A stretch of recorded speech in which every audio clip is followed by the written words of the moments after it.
The diplomatic halls of Nexus Station buzzed with alien languages that sounded like music, grinding metal, and electronic beeps all mixed together. Ambassador David Cross walked slowly through the massive corridors, his human footsteps barely making a sound compared to the heavy thuds of the Corvan delegates or the floating whispers of the Altari energy beings.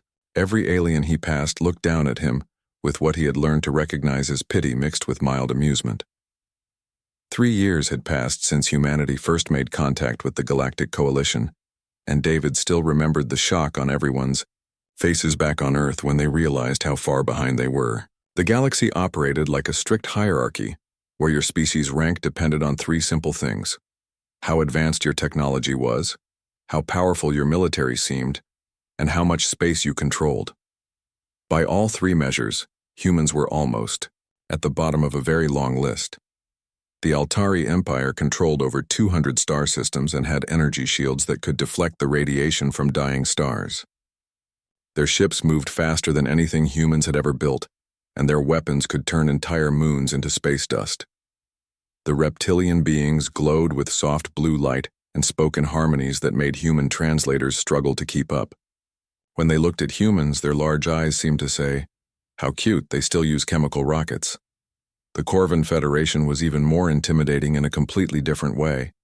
These insect-like creatures had developed something that terrified most of the galaxy, a true hive mind that connected their entire military. When Corvan ships fought together, they moved like fingers on the same hand, knowing exactly what each other would do without any communication delay.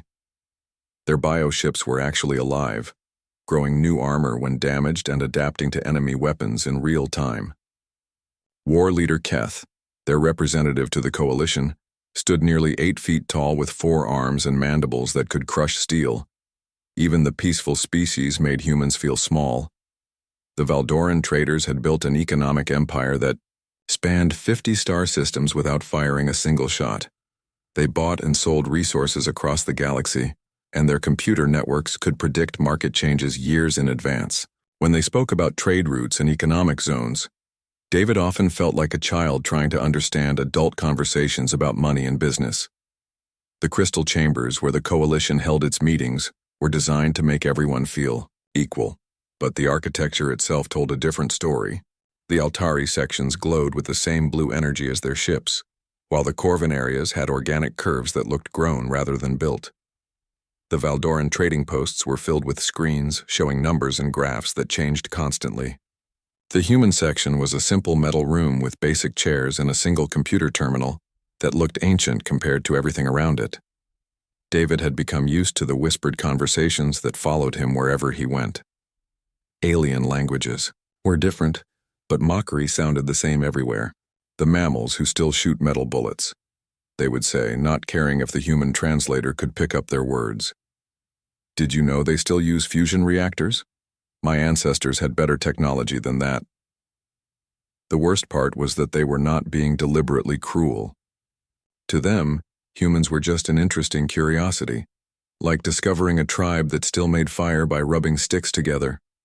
What bothered David the most was not the mockery, but the pity. The Altari Supreme Commander had actually offered to share some of their basic shield technology with humanity as a developmental aid project.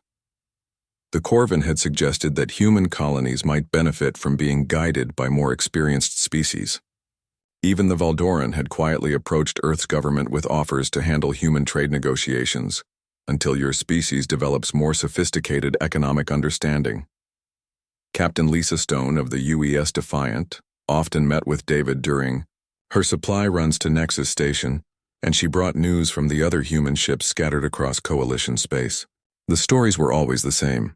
Alien port authorities treated human vessels like tourist attractions, asking curious questions about primitive propulsion systems and quaint projectile weapons.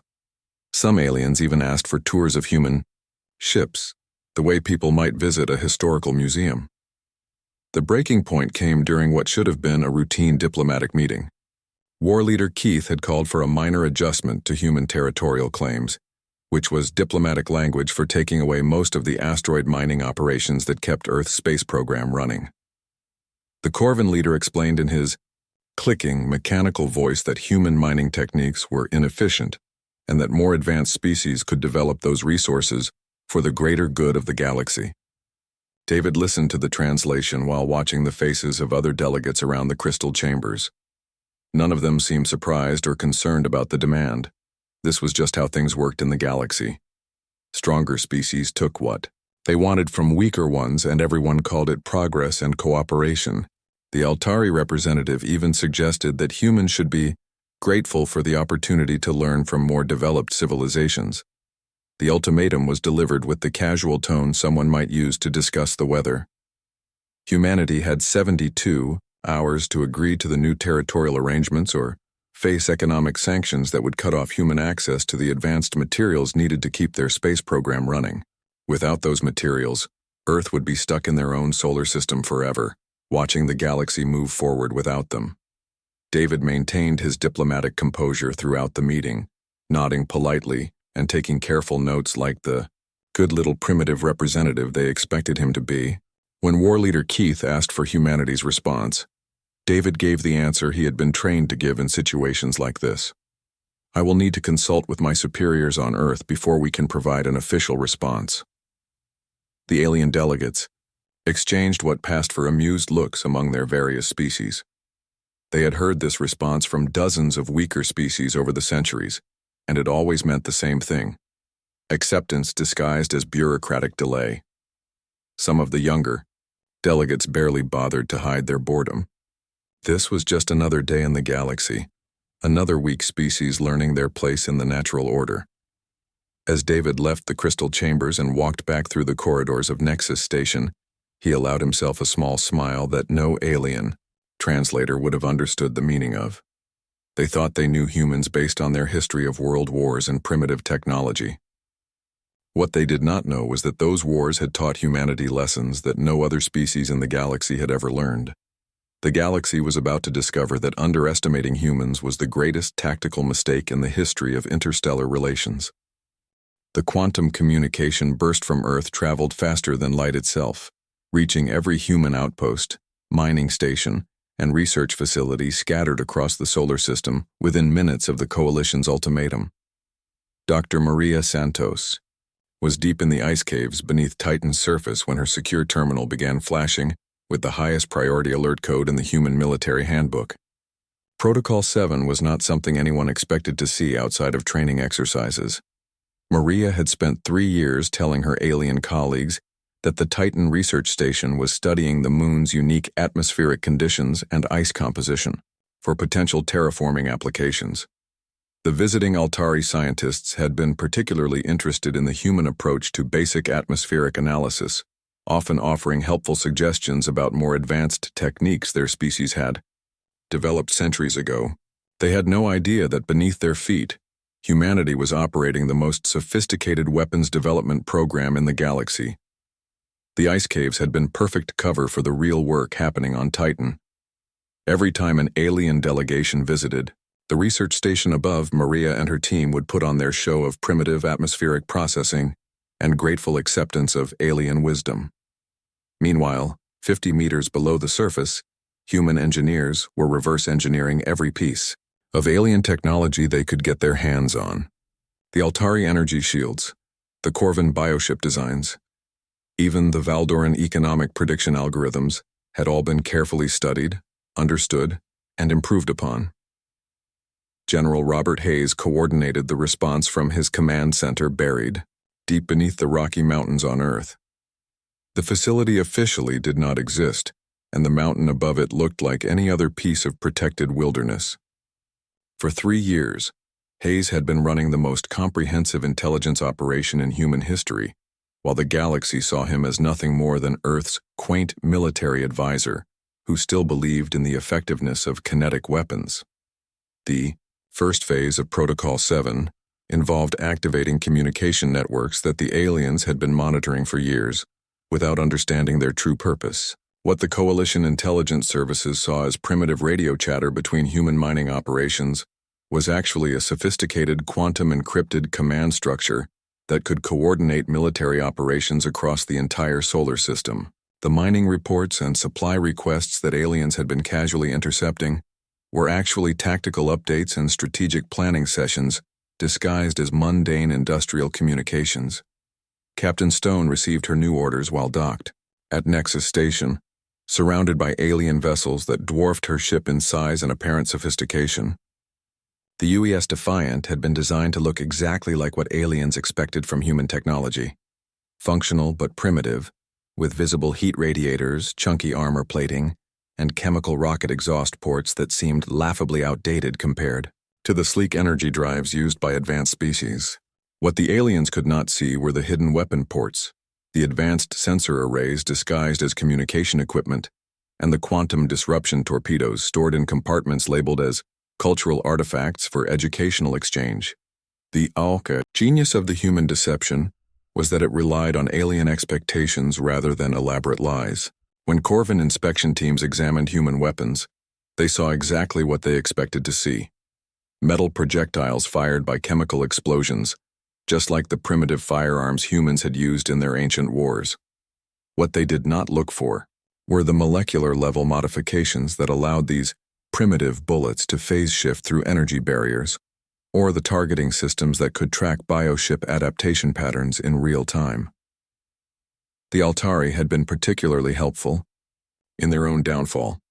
During cultural exchange programs, they had eagerly demonstrated their energy shielding technology to human scientists, proud to show off their advanced understanding of physics to a species that was still learning to manipulate basic electromagnetic fields. Dr. Santos still remembered the day an Altari engineer had condescendingly explained how their shields worked by creating interference patterns in the quantum field matrix.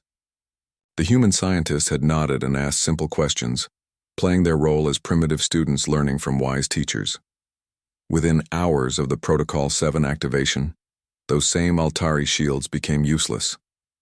Human weapons designers had spent months developing ammunition that could analyze shield frequencies in milliseconds, adjust its quantum signature to match the interference pattern, and slip through the barrier like it was not even there. The Altari had essentially provided humans with the blueprints to defeat their own technology. The Corvin bioships presented a different challenge, but human adaptability turned their greatest strength into their greatest weakness. The living vessels were designed to evolve defenses against enemy weapons, growing new armor and developing resistance to energy attacks. What they were not prepared for was weapons that attacked their genetic structure directly. Human biologists had spent decades studying alien DNA samples obtained through medical cooperation programs, and they had learned to create viruses that could rewrite alien genetic code in real time. Even the peaceful Valdoran had unknowingly contributed to their own strategic defeat. Their generous offers to help humanity understand galactic trade routes had provided Earth with detailed maps of every major installation, supply line, and economic hub in Coalition space. Human analysts had used this information to identify the exact pressure points needed to collapse the entire galactic economy if necessary. The Valdoran economic models were incredibly sophisticated, but they had never accounted for a species that viewed economic warfare as just another form of military strategy. The asteroid mining operations that the Corvin wanted to seize were the most obvious example of human deception. From the outside, they looked exactly like what they claimed to be: industrial facilities extracting minerals and ice from space rocks. Alien inspectors had visited dozens of these installations over the years, filing reports about primitive but earnest human attempts at resource extraction. What they had missed were the hidden weapon manufacturing centers, the self-repair systems that could rebuild entire facilities in weeks, and the defensive capabilities that could turn each asteroid into a fortress capable of withstanding attacks from entire fleets. The communication satellites orbiting Earth provided another layer of the deception. Alien intelligence services had been monitoring human communications through these satellites for years, congratulating themselves on how easily they could intercept primitive human data transmissions. They never realized that the humans were feeding them carefully prepared information while using quantum encrypted channels hidden inside the same transmission streams. Every piece of intelligence the aliens thought they had stolen had been deliberately crafted to reinforce their image of humanity as technologically backward and militarily insignificant. As Protocol 7 rolled out across human space, Dr. Santos activated systems that had been hidden in plain sight for 3 years. Manufacturing facilities disguised as research labs began producing weapons at industrial scales. Mining ships revealed weapon ports that had been camouflaged as cargo bays. Transport vessels deployed sensor arrays that could track alien movements across multiple star systems simultaneously. In the span of a single day, humanity transformed from the galaxy's weakest member into its most comprehensively prepared military force. The most terrifying aspect of the human preparation was not the advanced weapons or hidden military assets, but the psychological profile they had built of every alien species in the coalition. Human intelligence analysts had spent 3 years studying alien behavior patterns, tactical doctrines, and decision-making processes. They knew how each species would react to different types of threats, which diplomatic approaches would be most effective, and exactly how to exploit the cultural blind spots that made each alien civilization predictable. General Hayes reviewed the final activation reports from his command center, watching as decades of preparation came together in perfect coordination. The galaxy had made the mistake of judging humanity based on their past conflicts and current technology, never understanding that those wars had taught humans the most important lesson in military strategy. The enemy always gets a vote, and the winner is usually the side that plans for what happens when everything goes wrong. The storm was gathering, and the aliens still thought they were dealing with primitive mammals who shot metal bullets at their problems. The morning air on Nexus Station carried the same mixture of alien scents and recycled atmosphere that had become familiar to David Cross over 3 years of diplomatic service. But today, something felt different. As he walked through the corridors leading to the crystal chambers, he noticed that alien conversations seemed quieter than usual, and several species were monitoring their communication devices more frequently. They had no idea that human intelligence networks had been tracking their private discussions for months. War Leader Keth arrived at the chambers with an escort of 6 Corvan warriors, their chitinous armor gleaming under the artificial lighting. The insectoid creatures moved with the synchronized precision that made their species so feared in battle, each step perfectly timed with the others in a display of hive mind coordination. The war leader's mandibles clicked with satisfaction as he took his position at the massive curved table where coalition business was conducted. Today would be another easy victory for the strong over the weak. The Altari Supreme Commander floated into the chamber surrounded by the soft blue glow that marked her species as energy beings who had transcended physical matter millennia ago. Her form shifted and flickered like controlled lightning, and when she spoke, her voice resonated with harmonics that human ears could barely process. She had lived for over 2,000 years and had seen dozens of primitive species learn their place in the galactic order. Humans would be no different from any of the others. Ambassador Cross entered the chambers exactly 72 hours after, receiving the ultimatum, carrying a simple data pad that looked almost primitive compared to the holographic displays and neural interfaces used by other species. The alien delegates barely glanced at him as he took his seat at the human section of the table, a small metal chair that seemed pathetically out of place among the energy fields and biomechanical thrones surrounding it. "Honored delegates," David began, his voice carrying none of the desperation or pleading that the aliens expected to hear from a defeated species. "After extensive consultation with Earth's leadership, I have been authorized to present humanity's official response to your generous territorial proposal." The words were carefully chosen and delivered with the same diplomatic tone David had used in dozens of previous meetings. But there was something in his expression that made a few of the more experienced delegates pause. The Valdoran trade representative, whose species had developed sophisticated skills in reading emotional states across different cultures, noticed that the human's body language suggested confidence rather than submission. David activated his datapad, and the holographic display system built into the crystal chambers came to life with what appeared to be a standard star chart of human space. The image showed the Sol system with its single star, 8 planets, and the scattered asteroid mining facilities that the Corvan had demanded as tribute.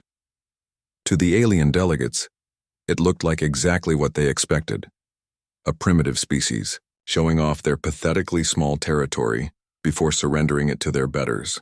"I believe it would be educational," David continued, for the Coalition to have a more complete understanding of humanity's actual position before we finalize any territorial agreements.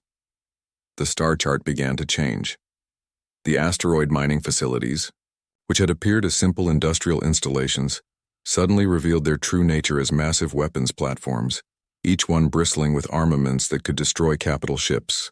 The research stations near the outer planets transformed from peaceful scientific outposts into heavily fortified military bases with manufacturing capabilities that exceeded anything the Coalition had seen from a species of humanity's supposed development level. War leader Keth's mandibles stopped clicking. The synchronized movement of his warrior escort became less coordinated as individual members of the hive mind began processing information that did not match their expectations. The Corvin had built their military doctrine on the assumption that they could predict enemy capabilities by observing their technology and territorial holdings. The humans had just revealed that both assumptions were completely wrong. The Altari Supreme Commander's energy field flickered with patterns that her species used to express confusion and growing concern. For 2 millennia, she had relied on her ability to assess the technological development of other species through their energy signatures and quantum field manipulations. The human installations were generating power readings that should have been impossible for a species that still used fusion reactors and chemical propulsion. But the real shock came when the holographic display expanded beyond human space to show Coalition territory itself. The star chart now revealed hundreds of sensor arrays, monitoring stations, and data collection points that had been tracking alien movements for years. Every major Coalition installation was displayed with detailed tactical assessments, patrol schedules, and defensive capabilities. The humans had been conducting comprehensive surveillance of the entire galaxy, while pretending to be primitive newcomers, struggling to understand basic space travel. David's voice remained calm and professional as he continued the presentation, but his words carried an undercurrent that made every alien in the chamber realize they had made a catastrophic miscalculation. Our mining ships, which your inspectors have examined and found to be adequately functional for our current needs, are equipped with weapon systems specifically designed to counter the defensive capabilities of every major species in the Coalition. The AE holographic display showed cutaway views of human vessels that had been dismissed as primitive and unthreatening. The UES Defiant, Captain Stone's supposedly outdated exploration ship, was revealed as a state-of-the-art warship with stealth capabilities that could make it invisible to every type of sensor system used by Coalition forces. The cargo holds that aliens had assumed contained trade goods and cultural artifacts were actually filled with weapons designed to exploit the specific weaknesses of each alien species. Dr. Santos appeared in the chamber via quantum communication. Linked from her facility beneath Titan's surface, her image projected with crystal clarity that demonstrated technology far more advanced than anything humans had previously displayed. The alien delegates who had visited her research station and condescendingly offered advice about atmospheric analysis now realized they had been standing above one of the most sophisticated weapons development programs in galactic history. Every cultural exchange program, every technology sharing agreement, and every piece of assistance the Coalition has offered, humanity has been carefully studied and improved upon, Dr. Santos explained with the patience of a teacher addressing particularly slow students. Your energy shields, bioship designs, and quantum computing systems have all been reverse-engineered and adapted for human military applications. The chamber erupted in alien languages as delegates tried to process the magnitude of their intelligence. Failure. The Corvin warriors began moving toward combat positions before war leader Keth's mental commands forced them to stop. The Altari Supreme Commander's energy field pulsed with colors that indicated extreme agitation and disbelief. Even the normally composed Valdoran representative was frantically updating economic models on multiple displays, trying to understand how their analysis of galactic power structures could have been so completely wrong.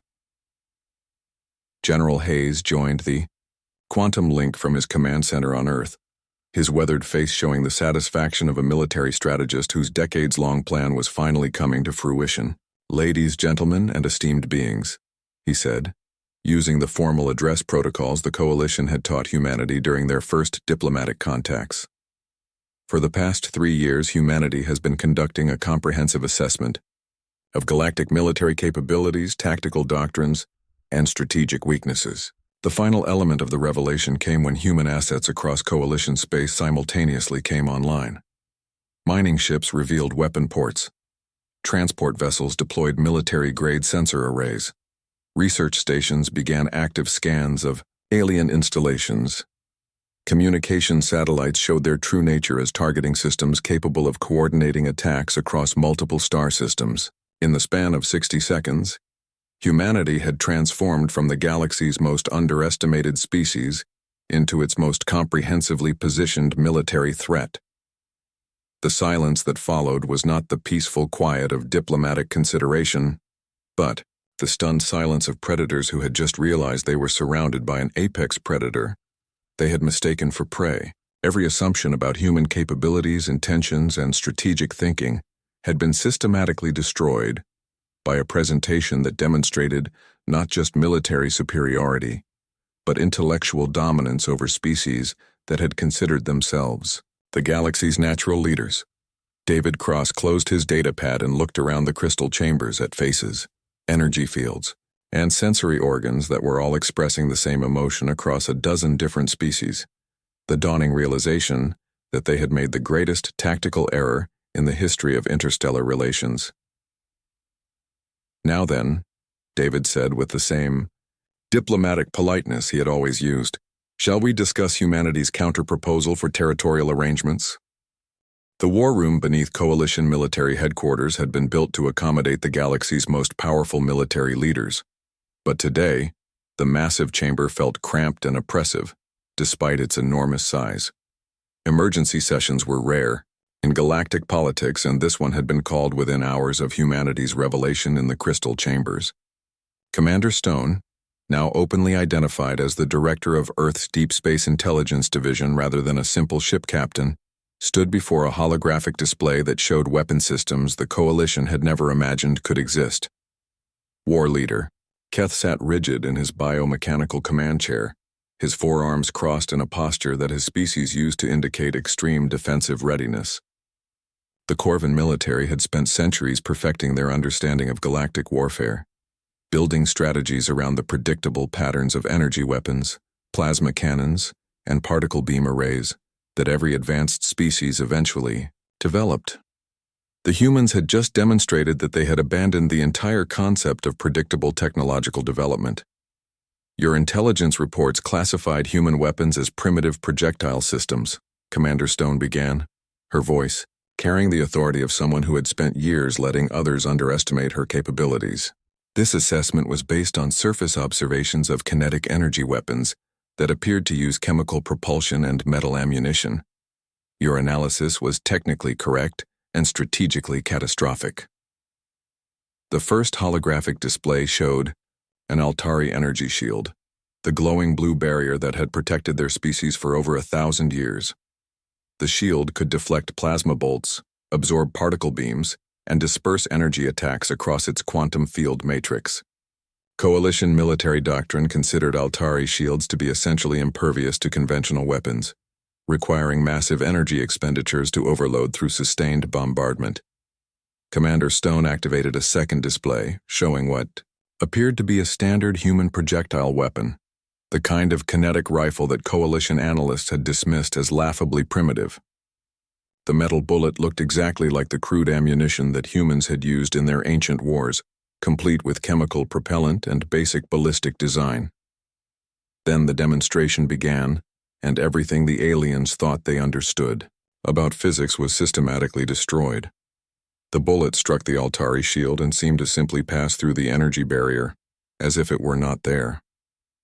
The projectile's quantum signature had analyzed the shield's interference pattern in microseconds, adjusted its own molecular structure to match the frequency gap, and phased through the barrier before reverting to solid matter inside the target. The technology required understanding of quantum mechanics that should have taken centuries to develop, combined with manufacturing precision that exceeded anything in the Coalition's databases.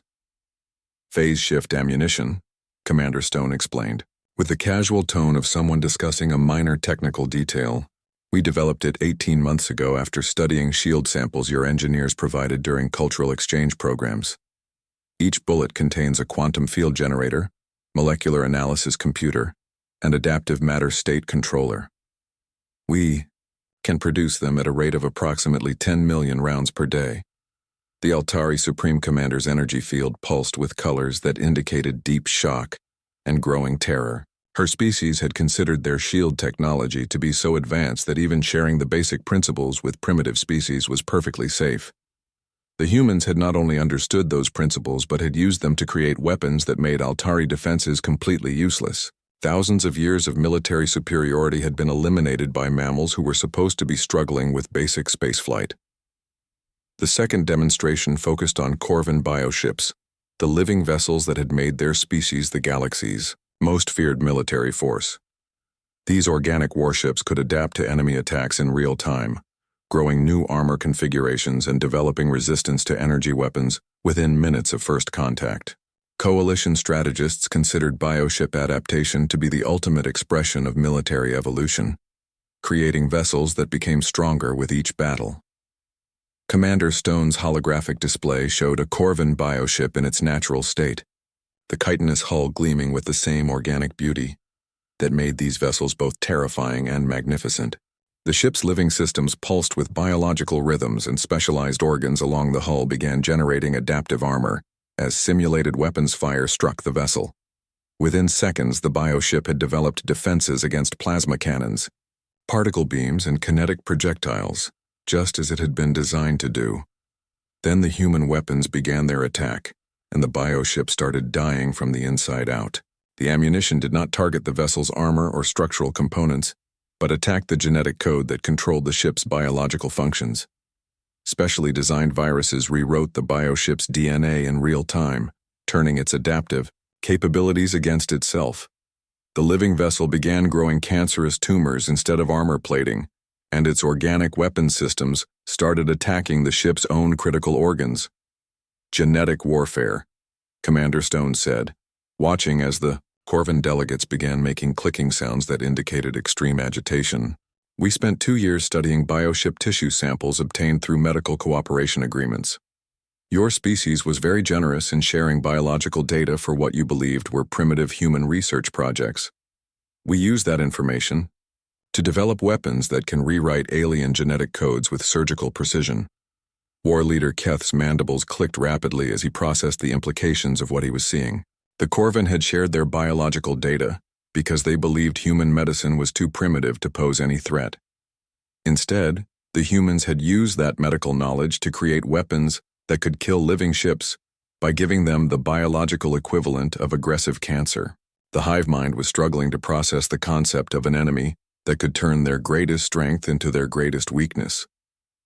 General Hayes appeared via quantum link, his image sharp enough to show the satisfied expression of a military strategist whose longest-term plans were finally being revealed. Every species in the galaxy fights according to their evolutionary programming, he explained to the assembled alien commanders. You fight for territory or resources or genetic dominance. These are natural and predictable motivations that can be analyzed and countered through conventional strategic thinking. The presentation continued with documentation that showed the true scope of human military preparation. The asteroid mining facilities were revealed as self-sufficient military production centers capable of manufacturing new weapon systems in response to changing tactical situations.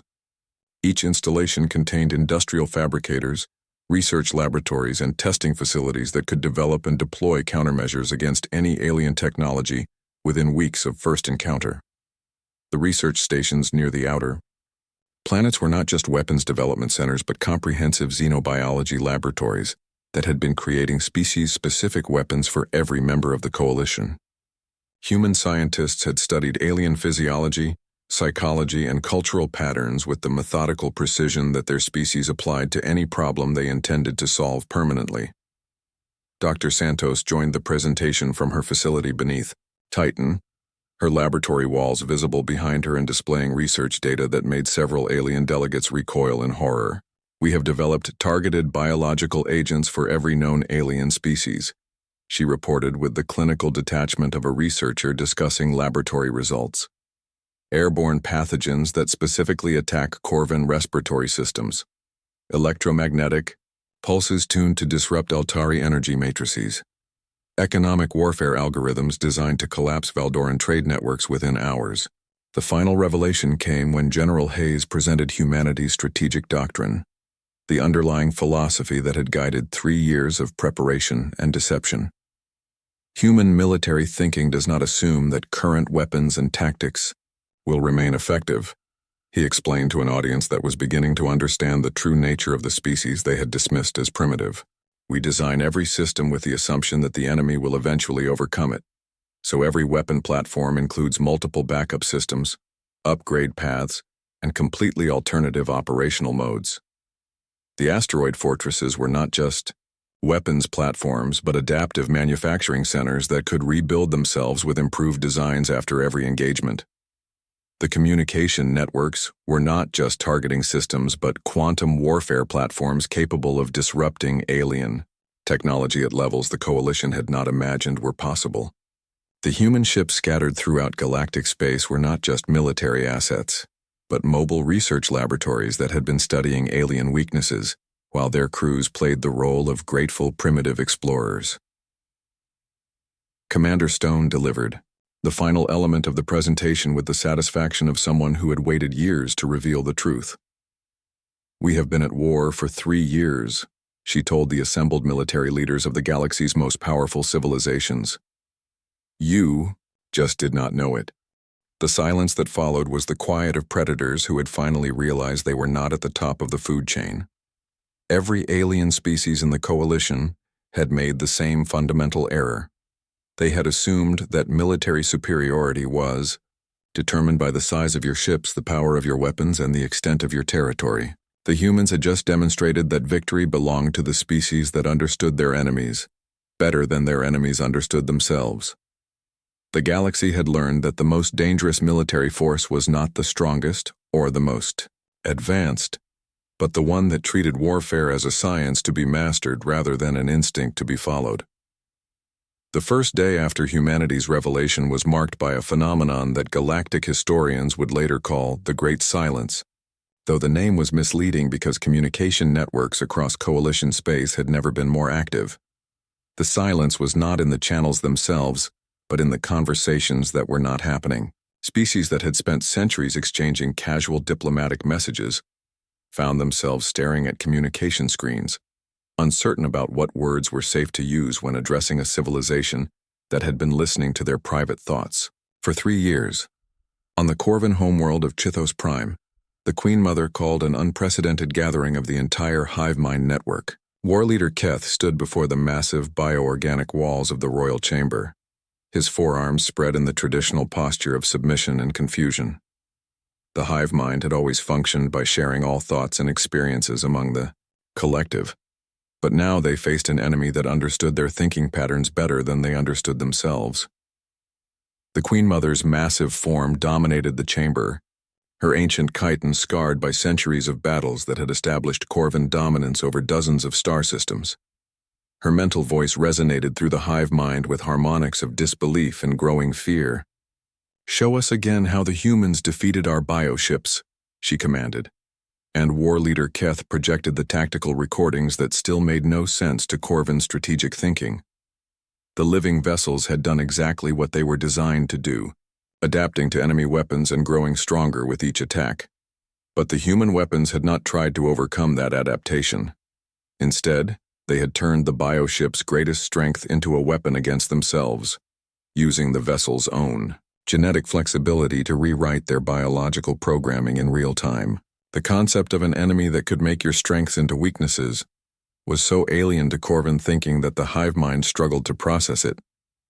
"We must assume they have similar weapons designed specifically for our species," the Queen Mother concluded after hours of mental discussion among billions of connected minds.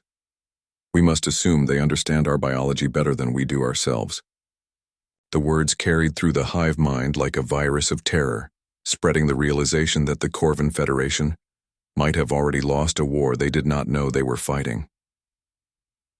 The Altari Empire faced a different kind of existential crisis, in their crystalline cities floating among the energy storms of their homeworld.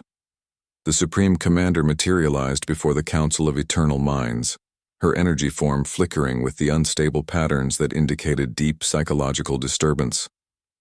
For 2,000 years she had been the voice of Altari wisdom in galactic affairs, guiding younger species through their primitive phases of development. The council chamber hummed with the harmonics of a dozen ancient beings who had transcended physical matter when human ancestors were still discovering fire. Their combined wisdom spanned millennia of galactic history, and they had seen hundreds of species rise from primitiveness to technological sophistication. None of them had ever encountered a species that could skip entire stages of development by stealing the achievements of their betters. The humans have accomplished in 3 years what should have taken centuries of natural evolution, the Supreme Commander reported to the Council. They have not just matched our energy manipulation capabilities, they have developed specific counters for every aspect of our technology. The words were accompanied by technical displays showing human weapons that could not only penetrate Altari shields, but could actually use the shield energy to power their own destructive capabilities. The youngest member of the Council, barely 800 years old, projected patterns of confusion and growing anger. How could mammals that still use chemical rockets develop quantum phase shift technology?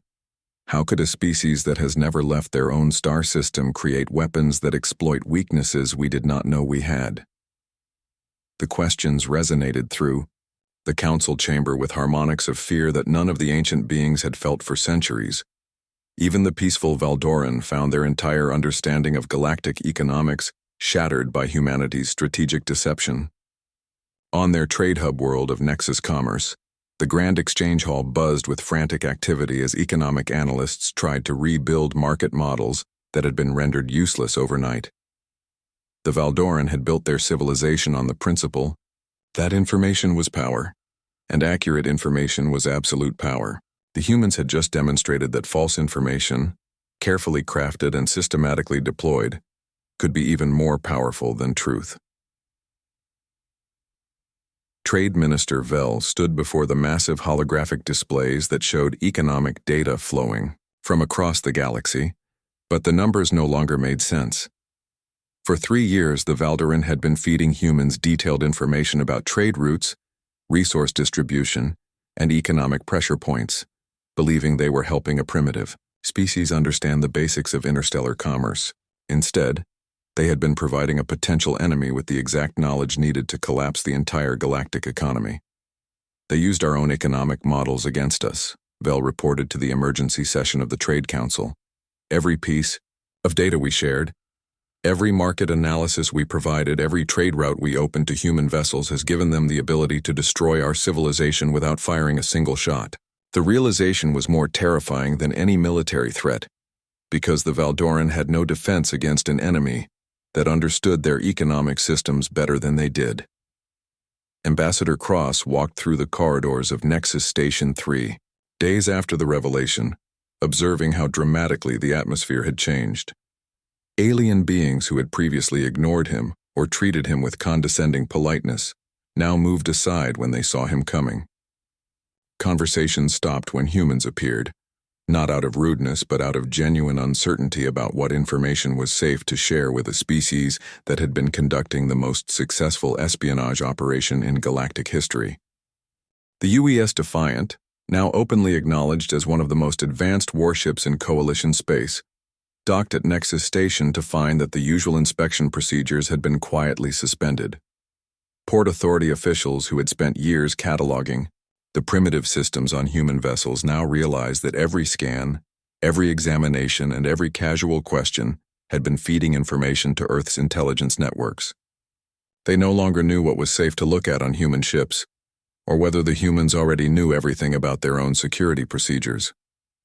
Captain Stone, her true rank and position now revealed to the galaxy, met with coalition military leaders who were struggling to rebuild their strategic understanding from the ground up.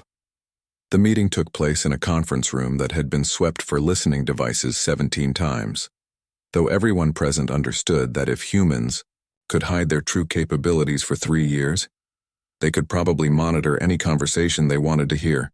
"We need to understand your intentions," the Altari Supreme Commander said. her energy field fluctuating with patterns that indicated barely controlled fear. If you have possessed this military superiority for 3 years, why have you not already conquered the galaxy? The question was asked with the desperate hope that humanity might have some exploitable weakness in their strategic thinking. Captain Stone's answer was delivered with the same calm professionalism she had maintained throughout 3 years of deception. Conquest was never our objective. We wanted recognition as equals in the galactic community, with all the rights and respect that such status entails. We prepared for war to ensure that we would never need to fight one. The words carried implications that chilled every alien leader in the room. Humanity had not revealed their capabilities as a threat or a boast, but as a simple statement of fact. They had achieved military superiority not because they wanted to rule the galaxy, but because they refused to be ruled by others. The concept of a species that would go to such lengths simply to ensure their own independence was more frightening than any conquest-driven military force. War leader Keth spoke for the first time since the revelation, his mechanical voice carrying undertones that his species used to indicate complete strategic defeat. What are your terms? The question was asked with the resigned acceptance of a military commander who understood that negotiation was preferable to annihilation.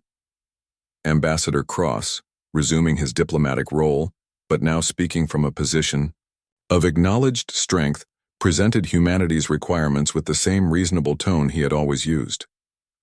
Full recognition as an equal member of the galactic community, respect for human territorial sovereignty, and the understanding that any future threats to human interests will be met with the full capabilities we have demonstrated. The terms were surprisingly moderate for a species that could have demanded anything they wanted, but the aliens were beginning to understand that this moderation was itself a display of power. Humanity was offering partnership rather than dominance, but the offer came with the clear understanding that rejection would lead to consequences the galaxy was not prepared to face. The Great Silence lasted exactly 1 galactic standard week. When communication resumed, it began with a simultaneous transmission from every coalition world, broadcast on all diplomatic frequencies and translated into every known language, including the various human dialects that aliens had dismissed as primitive cultural curiosities. The message was brief and unprecedented in galactic history. Welcome to the galactic community, humanity. We have much to learn from each other. But in the private chambers of military leaders, intelligence analysts, and political strategists, across the galaxy a different conversation was taking place. The question that haunted every species was the same. If humans could accomplish this much in 3 years while pretending to be primitives, what could they accomplish as acknowledged equals with access to the galaxy's most advanced technologies and unrestricted trade relationships? The answer was something that kept alien leaders awake during their species' sleep cycles, staring at star charts and wondering what other surprises humanity might have hidden among the asteroids, research stations, and mining facilities that they had dismissed as harmlessly primitive. The galaxy had learned to respect humanity, but respect and trust were very different things. Dr. Santos sent her final report from the Titan research station to General Hayes on Earth, summarizing 3 years of the most successful military intelligence operation in the history of warfare. Mission accomplished, she wrote in the kind of simple language that had convinced aliens she was just another primitive human scientist. The galaxy now understands that underestimating humanity is a mistake they cannot afford to make twice. The report was filed in archives that would remain classified for decades, but its conclusions were already shaping the future of human civilization. Humanity had not just gained recognition as an equal member of the galactic community. They had established themselves as the species that other civilizations would study, fear, and try to understand for generations to come. The silence was broken, but the galaxy would never sound quite the same again.